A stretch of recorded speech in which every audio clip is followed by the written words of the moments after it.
je vais vous raconter une histoire qui a changé ma vie.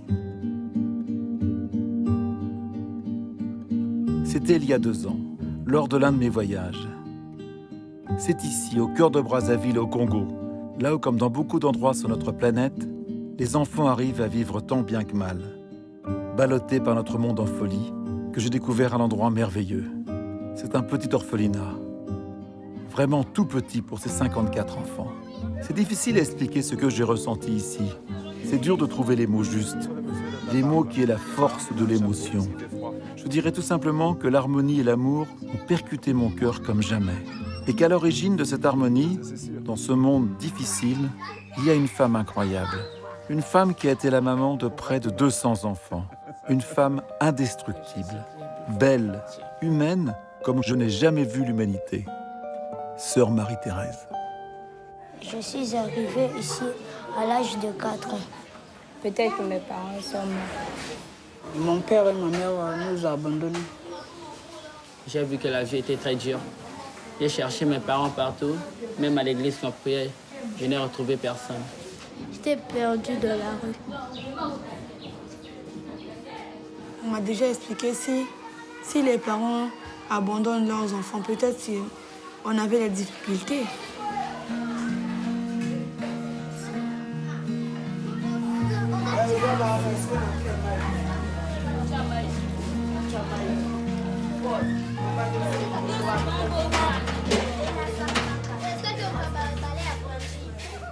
La première fois que je suis venu ici, je suis sorti en pleurs, comment j'avais été touché par toi, par ces enfants. Et c'est surtout ce qui m'avait vraiment touché, c'est que vous pensez que tous les enfants qui ont perdu leurs parents, qui ont été abandonnés, qui sont malades.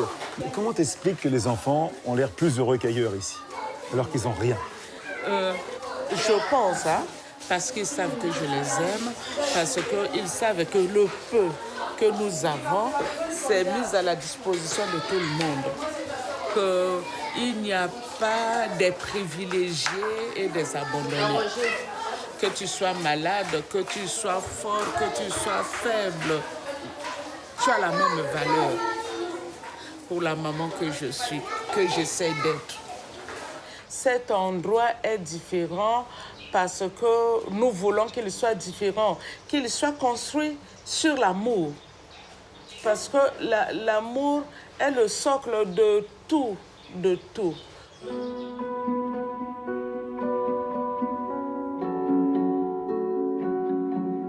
Nous vivons ici les uns pour les autres. C'est une grande famille et je veux que ça soit une famille.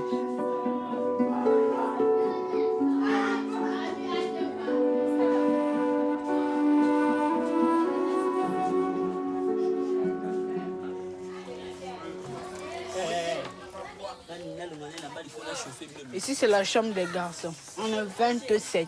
Dans chaque lit, il y a 3. Là, c'est le lit de Moïse, Jordi et Jérémie. Là, il y a Junior, Agé et Jean-Nicodème. Et là, il y a Félicien, mon petit gars. Là, il y a Jonathan, il y a Sony, Benny, Ted. Là, il y a David et Loïc. Et mon lit, c'est ici. Je dors avec 2 petits. Et j'adore notre chambre, même si c'est petit. Pendant la nuit, je ne peux pas me bouger. Parce que si je bouge, je peux faire mal aux petits. Donc, on dort comme ça pendant toute la nuit. C'est dur, hein? Même si la chambre qu'on dort est petite, mais je suis heureux. Même si la maison est petite aussi, on est heureux. Parfois, quand je suis dehors, les gens qui me demandent ça, c'est un orphelinat. Non, c'est une maison. Moi, je dis c'est une famille.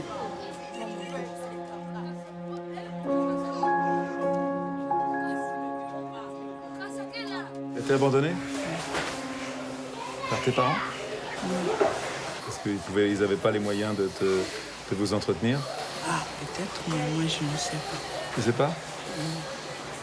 Au fait, j'ai ma maman aussi. Ah, t'as ta maman ici, t'as ta vraie maman en fin de compte.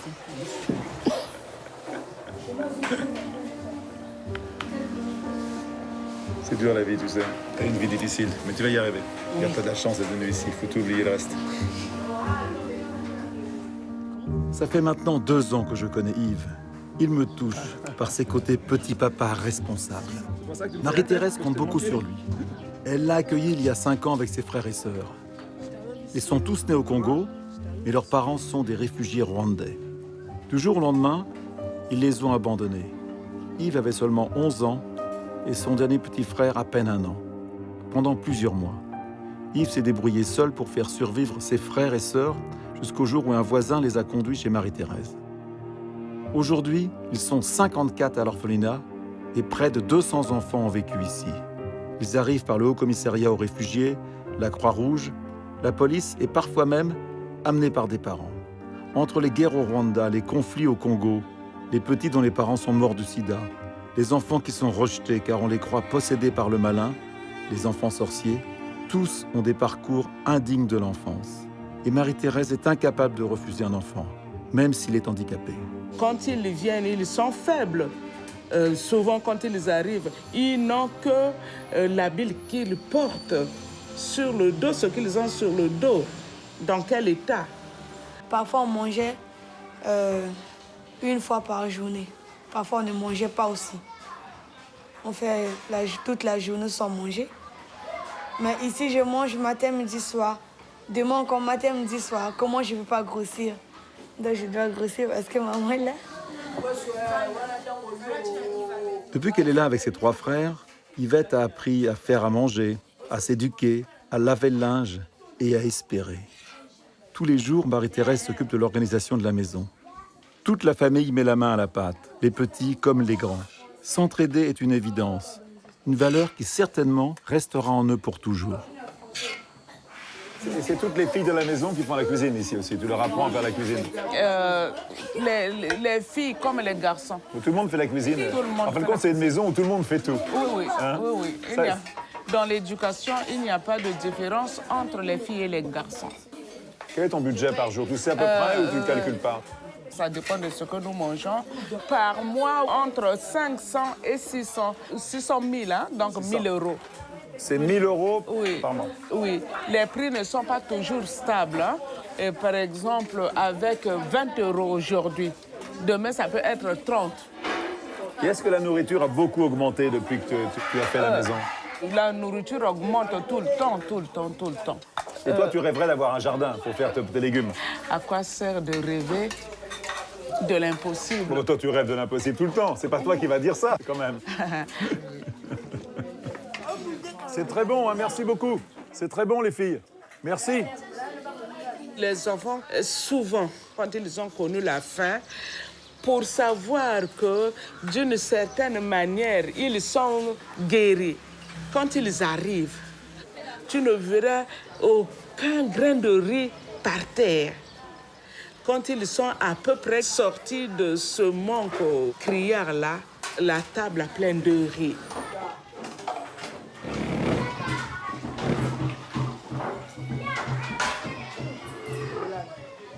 Ici, il y a 3 enfants séropositifs, 2 garçons et une fille de 6 ans. Il n'y a pas que ceux qui donnent les médicaments qui sont au courant. Tous les enfants ici sont au courant, savent qui est malade de quoi, parce que c'est les préserver. Tous les enfants savent que pour avoir cette maladie, ce n'est pas en touchant l'autre, ce n'est pas en mangeant dans la même assiette. On leur dit que le problème fondamental, c'est le sang. Je leur explique que quand l'autre se blesse, il ne faut pas toucher à son sang, il faut appeler une grande personne. Ça, ils le savent.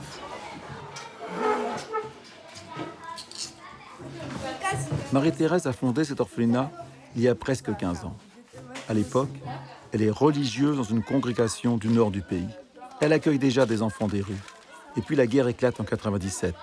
Les conditions se font difficiles pour tous. Alors comme ça, elle part sur les routes avec une vingtaine d'orphelins. Elle se débrouille pour survivre. Quelques semaines plus tard, ces rencontres l'amènent dans une toute petite maison que viennent de quitter d'anciens militaires. Les propriétaires acceptent de la lui prêter. tout le monde était gentil avec nous. Comme on est venu, maman nous a donné les habits. On s'est même lavé, c'était beau. Il y avait de l'eau, on a même bien mangé. Il y avait tout ce qu'on avait besoin. J'ai retrouvé une famille très super ici.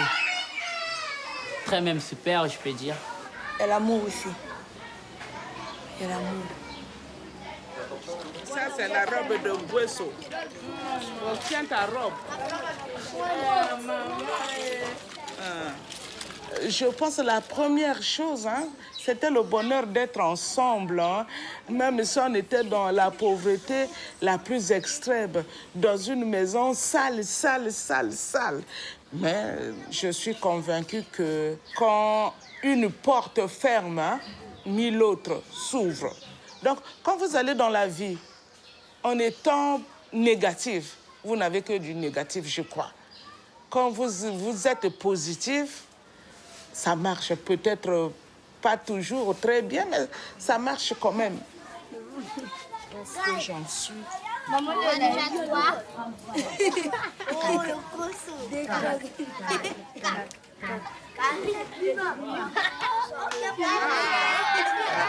Tu exagères. Déjà, maman a eu le 9, il y avait 2 9. Moi, j'ai ça. Marie-Thérèse et son sourire. Marie-Thérèse et ses rires. Elle irradie les enfants d'un amour contagieux.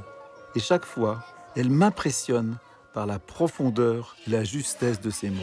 La valeur de l'homme, ce n'est pas dans ses buildings, ce n'est pas dans 1000 voitures. C'est ce qu'il est au profond de lui-même. On ne peut voir ça qu'avec les yeux du cœur. L'essentiel est invisible, non? L'essentiel est invisible à l'œil. Bonne nuit, les enfants. Merci, maman. À vous pareil. Merci.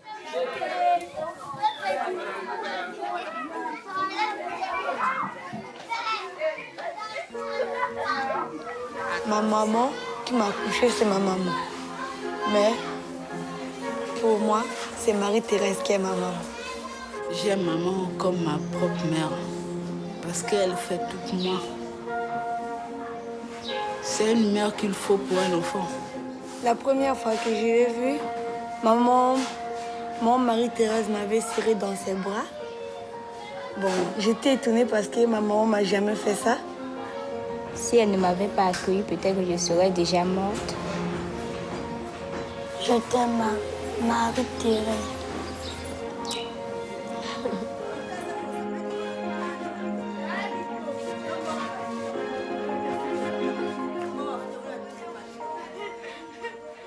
Marie-Thérèse a un grand rêve. Quitter ce minuscule endroit pour une maison digne de tous ses enfants. Une grande et belle maison, où il y a de l'espace, où il y a un grand jardin pour cultiver leurs propres légumes et enfin être autosuffisant. Une maison où ils seraient vraiment chez eux et encore plus heureux.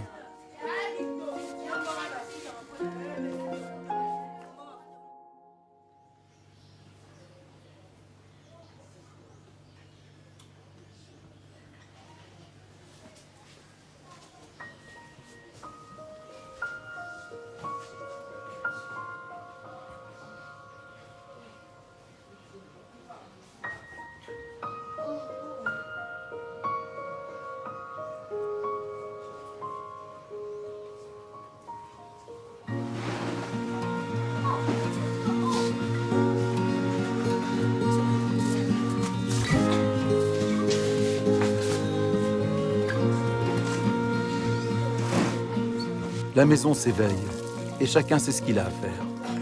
Souvent dans les familles, ça crie, ça se chamaille. Et ce qui m'étonne toujours, c'est qu'ici, ils sont 54 enfants et je ne les vois jamais se disputer.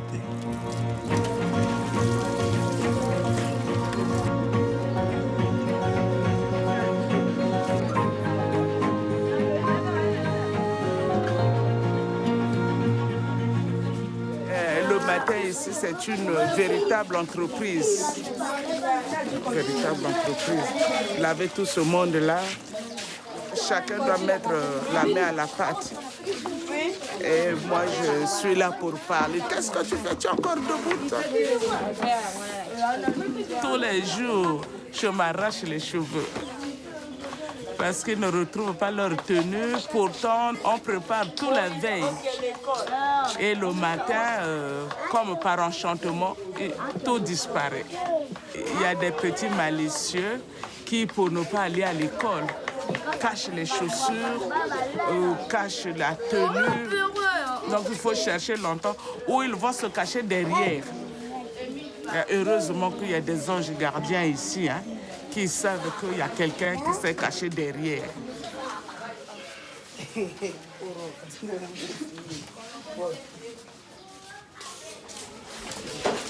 On doit aller à l'école en rang. Ceux qui ne sont pas en rang n'ont pas de pain. Vous êtes allés aux toilettes. Le pain dans le sac et puis aller aux toilettes. Les enfants, bonne journée de travail. À l'école, on travaille. Hein? C'est seulement l'école qui permet de changer les conditions de vie. Donc, vous n'allez pas à l'école pour jouer. D'accord? Au revoir les enfants. Attention, attention. Les grands s'occupent des petits.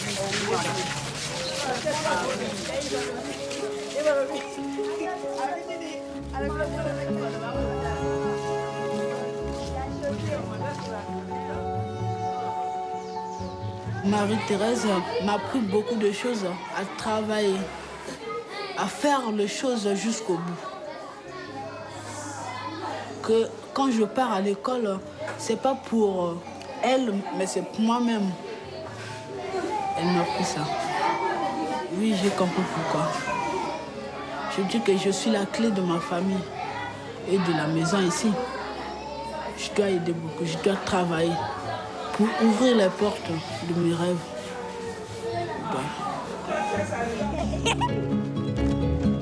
Oh, petit David! Aujourd'hui, je commence à devenir un homme grâce à maman.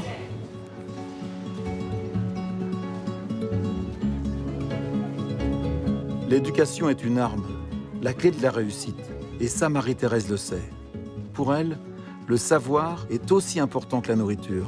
Alors tous les mois, elle dépense la moitié de son budget pour offrir une école privée à ses enfants. Pour eux, je voudrais le meilleur. Moi, je n'ai pas d'argent, mais c'est le droit de tout parent de vouloir le meilleur pour ses enfants. Donc, je dis pour eux, je m'en dirai. Il y a des enfants qui pensent que l'école n'est pas faite pour eux.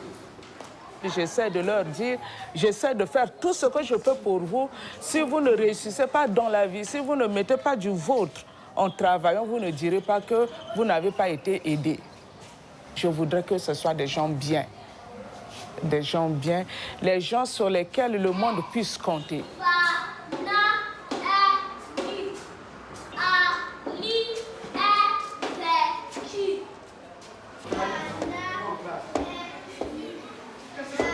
Il y a 3 ensembles de reliefs, les montagnes, les plateaux et les plaines. On les appelle les ensembles de reliefs. Franchement, on ne les trouve pas différents. Franchement, il n'est pas facile de distinguer les élèves qui appartiennent à l'orphelinat et les élèves qui vivent avec les parents. Ce sont des élèves comme les autres. Ces élèves-là, étant donné qu'ils viennent du même milieu, étant donné qu'ils sont éduqués dans le sens un peu de solidarité, assistance, voyez-vous, ils sont éduqués un peu dans le sens de l'amour entre eux. Ils sont solidaires, surtout pendant la récréation. On a l'impression que ce sont les grands frères et les grandes sœurs qui se confient, qui se disent certaines choses. Donc il y a cette solidarité entre ces élèves-là qui donne parfois l'impression qu'ils appartiennent à la même famille. Ce sont des bons enfants. Je tremble quand un enfant est malade. Parce que j'ai déjà vu des enfants mourir devant moi. Je tremble.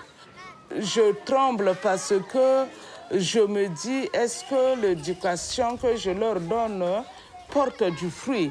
Est-ce que leur avenir est assuré?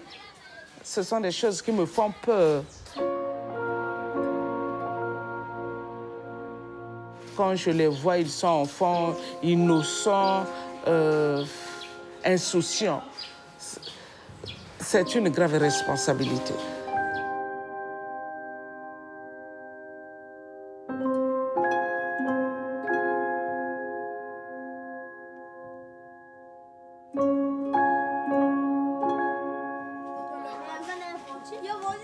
Je t'ai amené plein de vêtements pour les filles, là. Des vêtements neufs et plein de chaussures, je t'ai emmené. Voilà, on m'a gentiment donné à Paris. Il faut qu'on voit pour acheter des lits pour mettre dans la chambre, là. On s'occupe de ça aussi. Hein. Oui. Celle-là aussi, elle a brûlé? Un mois avant mon arrivée, Marie-Thérèse et les enfants ont vécu un drame. Le feu a pris dans l'orphelinat. Les enfants étaient tous à l'école, sauf 4 d'entre eux, dont André, handicapé. André a péri dans les flammes.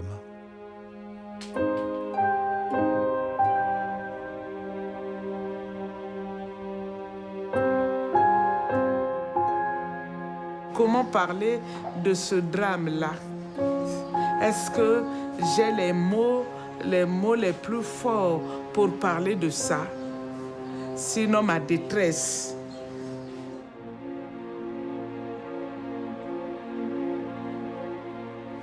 Maman voulait rentrer pour sauver André, mais Yanaziana l'a empêché pour qu'elle ne puisse pas rentrer.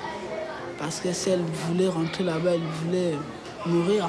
Et qu'est-ce que nous voulions devenir? Ils ont tout perdu, tout, absolument tout. Mais t'es là encore. C'est curieux, chaque fois que j'ai perdu un enfant, c'est comme s'il m'injectait du courage.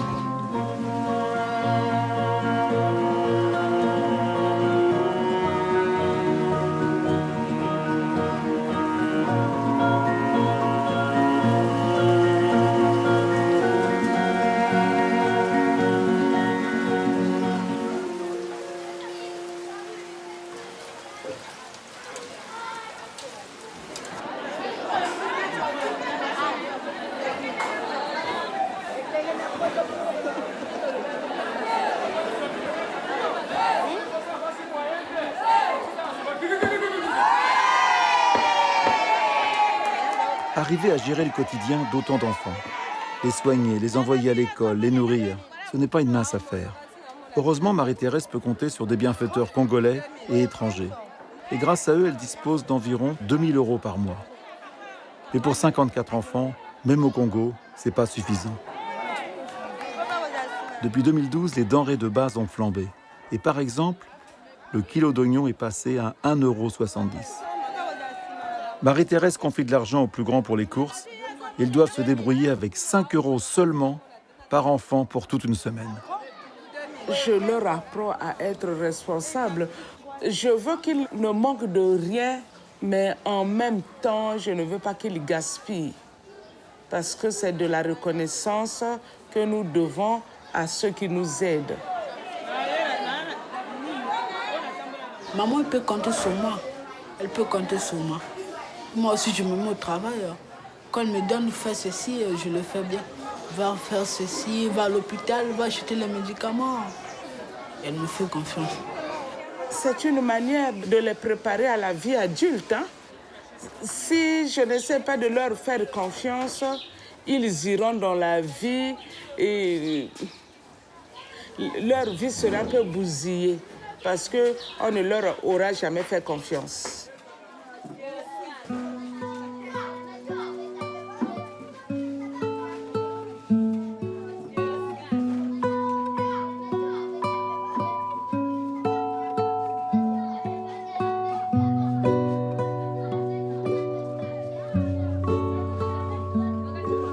Attention les deux amis. Voilà, comme ça. Allez, regarde-moi.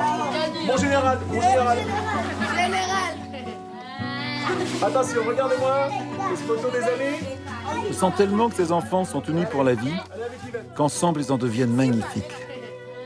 Alors j'ai envie de saisir cette tendresse entre chaque meilleur ami. Mais le problème, c'est qu'ils sont tous meilleurs amis. Lui, ça fait 4 fois qu'il vient avec ses amis. Il a 4 meilleurs amis. Lui. Je prends ton meilleur ami. Prends ton meilleur ami. Oui.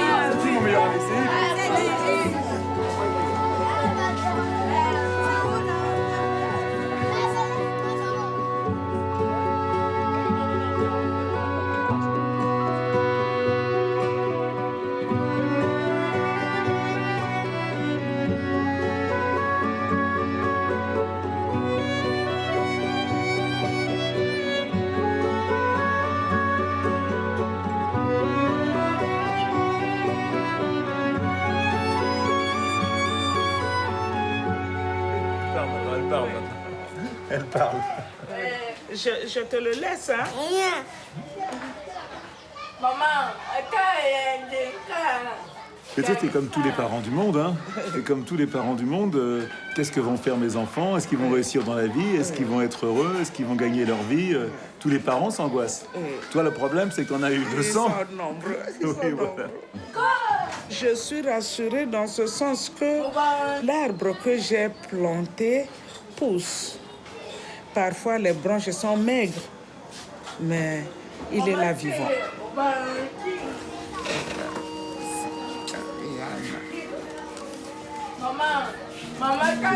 J'ai pas le droit de parler à maman? Je te parle à toi? Gemma rayonne avec son sourire éclatant. Et tout comme les 54 enfants de l'orphelinat, elle devra partir à l'âge de 18 ans. La loi les y oblige. Quitter la maison est une nouvelle épreuve à surmonter. Ils vont se retrouver à nouveau seuls pour affronter un monde difficile. Mais même si leur avenir est incertain, ils ont eu de la chance de vivre ici, de se reconstruire, de préparer leur vie d'adulte le mieux possible. Laurette a grandi. Et comme la plupart des enfants, elle revient voir maman Marie-Thérèse. Dans le quartier de la cité où elle habite, elle élève seule ses 2 enfants. Mais ça va. Elle a appris à suivre son propre chemin. Que ma vie est dure d'un côté, mais de l'autre côté, ma vie n'est pas tellement dure parce que j'arrive toujours à m'en sortir. J'arrive à nourrir mes enfants parce qu'au fond de nous, on garde toujours notre éducation. Tout ce qu'on apprend ici est toujours gravé et gardé dans le cœur. Quand on est ici, on a une famille. Mais quand on part d'ici, quand on part de l'orphelinat, on est toujours une famille. Quand j'ai un problème, maman est là, mon mari Thérèse, je viens auprès d'elle. Elle dit, je suis là pour toi. Je fais pour eux le vœu que font tous les parents. Qu'ils soient heureux, qu'ils arrivent à s'en sortir. Même s'ils ne décrochent pas la lune, hein, qu'ils aient de quoi vivre. J'aimerais dire à maman Marie-Thérèse que si j'ai grandi, j'ai réussi dans ma vie, je ne vais pas l'oublier. Même jusqu'à que je serai mort, je ne vais pas l'oublier parce que c'est elle qui m'a aidé. Je vais dire à maman, maman, je t'aime.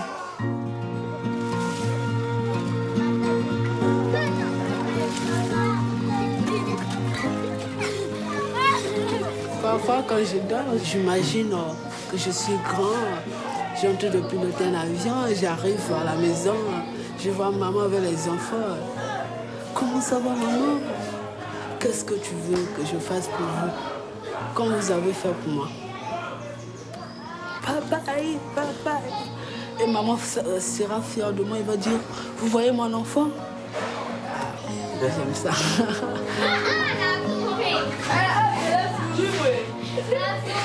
Je pense que dans la vie de quelqu'un, il y a des choses qui sont fondamentales. Je pense que si je n'avais pas fait ça, j'aurais été à côté de la plaque. Je pense que j'aurais manqué quelque chose d'essentiel dans ma vie. Si je la vis pour donner la vie aux autres, c'est sublime, je trouve.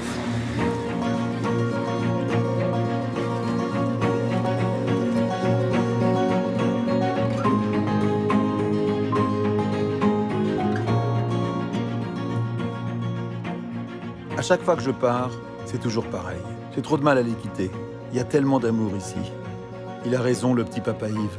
Ce n'est pas un orphelinat, c'est une vraie famille. Tout ce que portent ces enfants, c'est rare. Quelle chance j'ai eu de les rencontrer.